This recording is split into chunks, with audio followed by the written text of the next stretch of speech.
Hello' students, HS বা HSLC 2025লৈ মাত্ৰ আছে 2 মাহ আৰু এই 2 মাহতে বহুতো ছাত্ৰ ছাত্ৰীয়ে দুটা ডাঙৰ ভুল কৰে।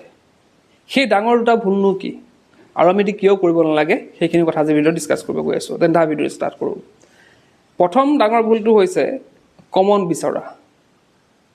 তোমালোকে যদিহে তোমালোকৰ বহুতো ছাত্ৰ ছাত্ৰী দেখা যায় যে তেওঁলোকে হয়তো বহুতৰ পঢ়ি হোৱা নাই, এতিয়া পঢ়িবলৈ বহুত বাকী আছে, বা কাৰোবাৰ এনেকুৱা হ'ব পাৰে যে সব চেপ্টাৰ হৈছে কিন্তু কিছুমান চেপ্টাৰ এনেকুৱা আছে যোনবিলাক তেওঁলোক পঢ়িব ভাল পোৱা নাই বা তেওঁলোকৰ টান লাগিছে। তেওঁলোকৰ কি কৰে, কমন বিচাৰি ফুৰে। যিসকলৰ হোৱা নাই তেওঁলোকেতো ভাবে যে 2 মাহ যিহেতু আছে গতিকে গোটেইখিনি মোৰ কমপ্লিট নহ'ব পঢ়ি, গতিকে মই কি কৰোঁ, কমন বিচাৰি লওঁ। কমন বিচাৰি তেওঁলোকে মানে হাবাথুৰি খাই থাকে আৰু ক'ৰবাত হয়তো ইউটিউবতে বিচাৰিলে বা নিজৰ টিচাৰৰ পৰা বিচাৰিলে বা বেলেগ লগৰ কাৰোবাৰ পৰা বিচাৰিলে। তো তেনেকৈ কমন পঢ়ি তেওঁলোকে কমন পঢ়ি যোৱা বহুত ছাত্ৰ ছাত্ৰী থাকে। আৰু তেনেকৈ যিসকলে পঢ়ি হৈছে এটা দুটা চেপ্টাৰ তেওঁলোকে ৰৈ গৈছে, তেওঁলোকেও কি কৰে, সেই কমন পঢ়ি যায়। বোলে এইটো চেপ্টাৰ মই ভাল লগা নাই পঢ়ি বা মোৰ টান লাগিছে, গতিকে তাৰ পৰা কি কমন আহিব পাৰে সেইখিনি মই পঢ়ি যাম, জাষ্ট হৈ গ'ল। তাৰ ফলত কি হয়, যেতিয়া তেওঁলোকে পৰীক্ষাত যায়, পৰীক্ষাত যোৱাৰ পিছত তেওঁলোকে দেখে যে তেওঁলোকে যোনখিনি পঢ়ি আহিছিল তাৰ পৰা হয়তো কেইটামানহে আহিছে।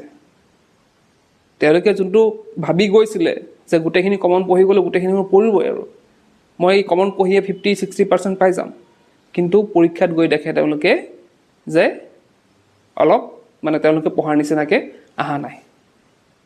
তাৰোপৰি যিহেতু পেটাৰ্ণ চেঞ্জ হৈছে, HSLC ক্ষেত্ৰত হওক বা HS-ৰ ক্ষেত্ৰতে হওক, দুটাই কিন্তু কি হয়, HSLC ক্ষেত্ৰত যদি পেটাৰ্ণ চেঞ্জ হৈছে, HS-ৰ ক্ষেত্ৰতে এটা মন কৰিবলগীয়া যে আমি যদি এই লাষ্ট যোৱাবাৰৰ আমি কুৱেশ্যন পেপাৰ চাওঁ, তাতো কিন্তু বহুত ইনচাইড কুৱেশ্যন আহে। আগৰ নিচিনা পেটাৰ্ণ ফ'ল' কৰা নাই, বহুতো নতুন নতুন কুৱেশ্যন তোমালোকে দেখা পাবা। কিতাপৰ মাজৰ পৰা আহিব কিন্তু ছেইম অহা নাই।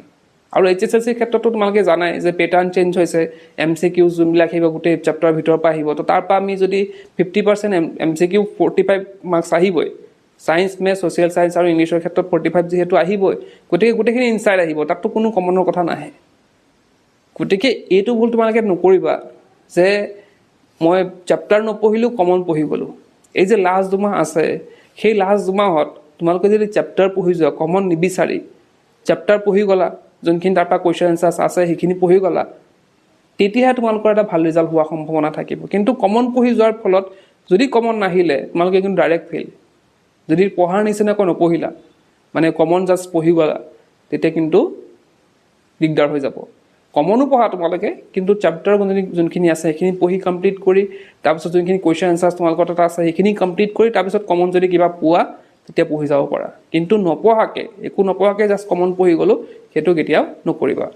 এতিয়া ছাত্ৰ ছাত্ৰীসকলৰ পৰা নেক্সট ভুলটো কোৱাৰ আগতে আমাৰ তৰফৰ পৰা ইতিমধ্যে এটা এপ প্ৰস্তুত কৰা হৈছে, ইউ কেন লাৰ্ণ। তো তাত তোমালোকে HSLC যিসকলে দিব 2025, তেওঁলোকৰ বাবে ইংলিছ, আমাৰ ছায়েন্স, ছ'চিয়েল ছায়েন্স আৰু মেথছৰ 4টা বিষয়ৰ MCQ প্ৰস্তুত কৰা হৈছে।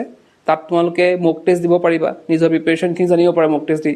ফুল মক টেষ্ট আছে, পাছত previous year কুৱেশ্যন আছে তাত। আৰু ইতিমধ্যে যোনবিলাক হ'ব তোমালোকৰ টেষ্ট পেপাৰবিলাক, সেইবিলাকো আমি দিবলৈ ট্ৰাই কৰিম তাতে। তো তোমালোকে এই গোটেই কোৰ্চটো তোমালোকে মাত্ৰ 199ত বাই কৰিব পাৰিবা। মই ডেছক্ৰিপশ্যনত এপটোৰ লিংক দি দিম, তাত গৈ পেলাই তোমালোকে বাই কৰিব পাৰা। হয়তো তেওঁলোকৰ নিজা গুগল পে' নাই বা গুগল পে' বা ফোনপে' নাই, তো তেওঁলোকে কি কৰিব পাৰিব, এইটো স্কেনাৰত তেওঁলোকে পে' কৰি পেলাই এইটো হোৱাটছএপ নম্বৰত স্ক্ৰীনশ্বটটো পঠাই দিলে হ'ল, তেওঁলোকৰ এক্সেছটো দি দিয়া হ'ব। তো তেনেদৰে তোমালোকে বাই কৰিব পাৰা, ডেছক্ৰিপশ্যনত দিয়া হৈ আছে, এতিয়া বাই কৰি ল'ব পাৰা। তো এতিয়া নেক্সট ভুলটোলৈ আহিছোঁ। নেক্সট ভুলটো হৈছে এই 2 মাহত কাকো বিশ্বাস নকৰিবা। 2 মাহত বিশ্বাস নকৰিবা এতিয়া এনেকুৱা হ'ব যে তোমালোকৰ যেতিয়া এতিয়া স্কুল বন্ধ হৈ যাব, কলেজ বন্ধ হৈ যাব, হোৱাৰ পিছতে তোমালোকে যেতিয়া ঘৰত থাকিবা, ঘৰত থকাৰ পিছত সময়ে হয়তো তোমালোকে কি কৰিবা, নিজৰ ফ্ৰেণ্ডছক ফোন কৰিবা, ফোন কৰি সুধিবা যাতে কিমান পঢ়া হ'ল, পঢ়িলিনে এইটো, বা কিমানখিনি চেপ্টাৰ কমপ্লিট হ'ল। তো তেনেকৈ জানিব মন যাব। কিন্তু সেইটোৱে ক'লোঁ যে কাকো ট্ৰাষ্ট নকৰিবা এই 2 মাহত, কাৰণ কোনেও কিন্তু এই 2 মাহত সঁচা কথা নকয়। তোমালোকে যেতিয়া ফোনটো কৰি সুধিবা, তোমালোকক সদায় সেইটো এটা নিগেটিভ এনচাৰ দিব। কি দিব? যে মোৰ পঢ়ি হোৱাই নাই, পঢ়িব মনে নোযোৱা হ'ল হা মোৰ বহুত আছে পঢ়িবলৈ তো তেনেকুৱা কিছুমান আনচাৰ তোমালোকে পাবা তেওঁলোকৰ পৰা আৰু সেই আনচাৰখিনি পোৱাৰ লগে লগে তুমি হয়তো পঢ়িছা কিন্তু তেনেধৰণৰ আনচাৰ পোৱাৰ লগে লগে তোমাৰ মাইণ্ডটো কি হ'ব ডিমোটিভেট হৈ যাব তোমাৰ পঢ়িবলৈ ইচ্ছা নাযাব যে এনেকুৱা লাগিব যে তাৰে পঢ়ি হোৱা নাই তুমি যদি মনে মনে নাভাবাও কিন্তু ব্ৰেইনত তোমাৰ কথাটো যেতিয়া সোমাই গ'ল যে ই পঢ়া নাই তেতিয়া তোমাৰ কি হ'ব পঢ়াৰ যোনটো গতি আছে সেইটো শ্ল' হৈ আহিব তোমাৰো কি হ'ব পঢ়িব মন নাযাব যে দেখোন তেনেকুৱা লাগিব যে ই পঢ়া নাই যেতিয়া মোৰো পঢ়িব মন যোৱা নাই তেনেকুৱা এটা ফিল আহিব আৰু তাৰোপৰি গাৰ্জেন মানে আমাৰ যোন পেৰেণ্টছসকল আছে তেওঁলোকেও কিন্তু মিছা কথাই কয় এই সময়ত যে ল'ৰাটো পঢ়িছেনে নাই পঢ়া সি একেবাৰে পঢ়া নাই তো তেনেধৰণৰ পঢ়িছে যদিও তেওঁলোকে কিন্তু কোনেও স্বীকাৰ নকৰে যে পঢ়িছে গতিকে কাৰো প্ৰিপেৰেশ্যনৰ হিচাপ ল'ব নাযাবা কাকো বিশ্বাস নকৰিবা যে পঢ়া নাই বুলি ক'লেও কিন্তু সি পঢ়িছে বহুতে সেইটো কামেই কৰে তেওঁলোকে পঢ়ে কিন্তু নকয় কোনেও সেইটো একচেপ্ট নকৰে যে মই পঢ়িছোঁ গতিকে তোমালোকে কাৰো ওপৰত বিশ্বাস কৰিব নালাগে বা কাৰো খবৰ ল'বও নালাগে তো এইখিনি আছিলে দুটা ডাঙৰ ভুল এই দুটা ডাঙৰ ভুল যদি তোমালোকে নকৰা মই ভাবোঁ তোমালোকে এটা ভাল ৰিজাল্ট কৰিবলৈ সক্ষম হ'বা এটা সহায় কৰিব দুটা ভুল যদি কৰা তেতিয়াহ'লে তোমালোকৰ অলপ হ'লেও কিন্তু ৰিজাল্টত প্ৰভাৱ পৰিব গতিকে এই দুটা যাতে ভুল নকৰা তাকে ৰিকুৱেষ্ট কৰি পেলাই আজিৰ ভিতৰত শেষ কৰিলে কি পজিটিভ